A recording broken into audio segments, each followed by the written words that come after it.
ৰূপালী জয়ন্তী বৰ্ষৰ উদযাপন। প্ৰতি বছৰে এই ৰাজহুৱা সভা পাৰাকুছিত উদযাপন কৰি অহা হৈছে। এই ৰাজহুৱা সভাই এইবেলি ৰূপালী জয়ন্তী বৰ্ষত ভৰি দিলে। সেই উপলক্ষে আজি প্ৰথমে পতাকা উত্তোলন কৰি পাৰাকুছিবাসী ৰাইজৰ সহযোগত এক বিশাল সাংস্কৃতিক শোভাযাত্ৰা উলিওৱা হয়।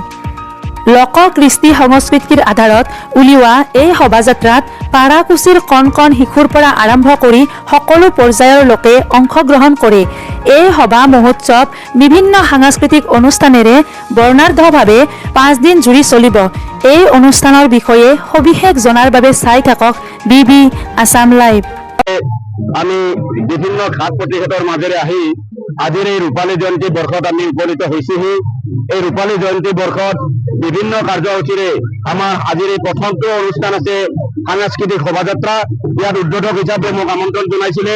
আজি আমি আনুষ্ঠানিকভাৱে এই সাংস্কৃতিক শোভাযাত্ৰাটো উদ্বোধন কৰিলো। বৰ্ণাঢ্য কাৰ্যসূচীৰে 5 দিনকৈ আমাৰ এই সাংস্কৃতিক অনুষ্ঠান চলিব। আজি হৈছে আমাৰ এইটো সাংস্কৃতিক অনুষ্ঠান শোভাযাত্ৰা। ইয়াৰ পিছত আমাৰ 4টা চোপা আছে।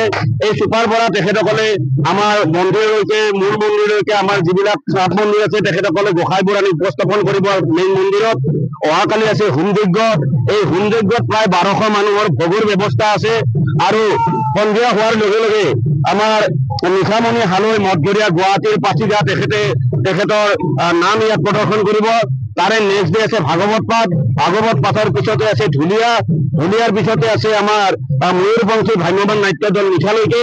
তাৰে নেক্সট দিনাখনো আছে আমাৰ তেনেকুৱাকে ভাগৱত পাঠ। ভাগৱত পাঠৰ পিছতে ঢুলীয়া।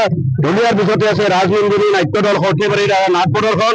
আৰু অন্তিম দিনাখন আমি সাংস্কৃতিক সন্ধিয়াৰ জনপ্ৰিয় অন্যতম কণ্ঠশিল্পী মানসী চহৰীয়া আৰু বল আকাশৰ গীতৰ খৰাৰে আমি আমাৰ কাৰ্যসূচী সমাপ্ত কৰিম। গতিকে আপোনালোকৰ যিসকল সংবাদকৰ্মী আমাৰ মাজলৈ আহি আমাক উৎসাহ উদ্দীপনা দি আমাৰ এই কাৰ্যসূচীটো আপোনালোকে যেনেকে প্ৰকাশ আৰু প্ৰচাৰ কৰিব, তাৰ কাৰণে পাৰাকুছি গ্ৰামোন্নয়ন সমিতিৰ তৰফৰ পৰা আপোনালোকক আমি আমাৰ আন্তৰিক অভিনন্দন আৰু কৃতজ্ঞতা জ্ঞাপন কৰিলোঁ।